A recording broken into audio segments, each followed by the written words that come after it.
F1, you have to also calculate what are the values of F2 acting at rivet 2, F3 at 3 and F4 at 4.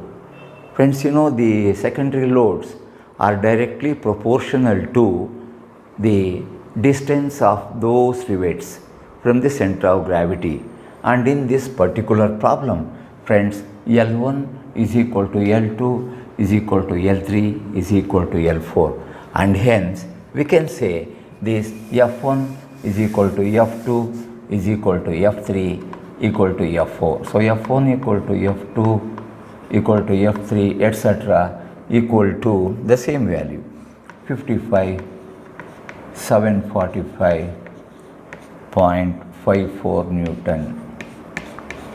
Friends, you have calculated the direct shear load and the secondary load due to bending moment.